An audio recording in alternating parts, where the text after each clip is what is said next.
Mason Greenwood will 100% stick with England, says Gareth Southgate. There is no doubt Mason Greenwood meets the criteria for those who fuel Gareth Southgate's optimism for the 2022 World Cup.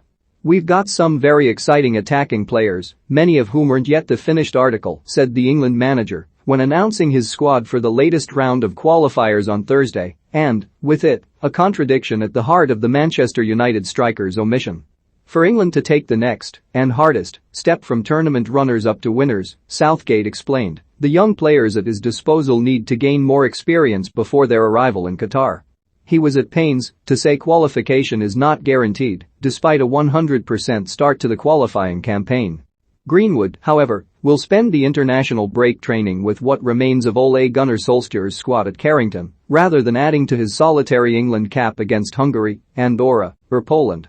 He will not feature for the under-21s this week under the new manager, Lee Carsley either, after Southgate decided that was unnecessary for the 19-year-old's development. Greenwood, should he wish, remains eligible to switch international allegiances to Jamaica given he is under 21 and has played fewer than 3 competitive senior matches for England. But Southgate has no concerns about losing the gifted forward to the Reggae Boys and, having outlined his plans to the teenager, his family and United, believes the pathway for Greenwood is clear and open. Normally, I don't get involved in the under-21s, but he's beyond that, said Southgate. I want to take a little bit more control of his development internationally. The dual nationality is a bit of a red herring. He 100% wants to play for England, and there is no suggestion there is anything else there.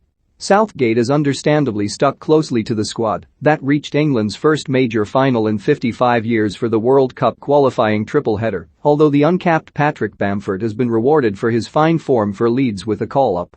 With 14 months until the World Cup finals, there is limited time and competitive opportunity to find the improvement that the manager believes is required to better teams such as Italy and France on the biggest stage. We are constantly wanting to evolve, and part of that is some of the younger players getting more experiences, Southgate said.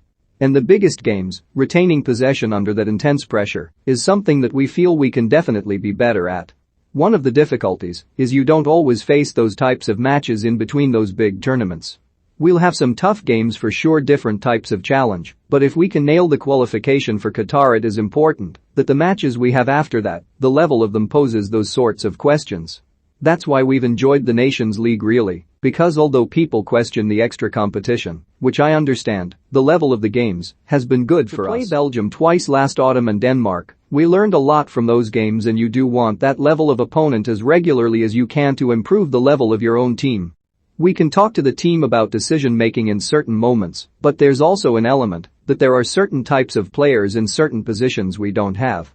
Therefore, we have to play to our strengths and our capabilities. When we play a game like we did against Italy, people are always going to highlight their 2 midfield players, Jorginho and Marco Verratti, and say that's the way forward. But if you don't have that type of player, then you've got to play differently. France didn't have that type of player and won it in a different way.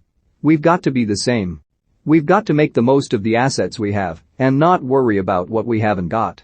Southgate intends to speak with Tyrone Mings about the doubts the Aston Villa defender experienced before the opening game of the Euros against Croatia when he replaced the injured Harry Maguire. Mings subsequently admitted his mental health suffered due to a belief that 90 to 95% of your country are having doubts about you. The defender's performances at the European Championship, according Southgate, must have banished any reservations.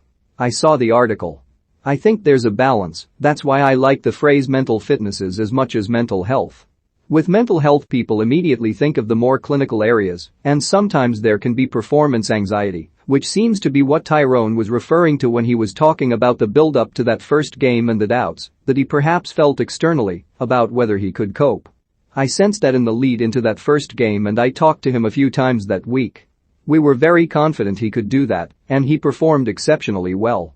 I'm sure he took a huge amount of confidence from the way he played in the tournament, having not experienced European club football in the past or experienced tournament football at that level of scrutiny.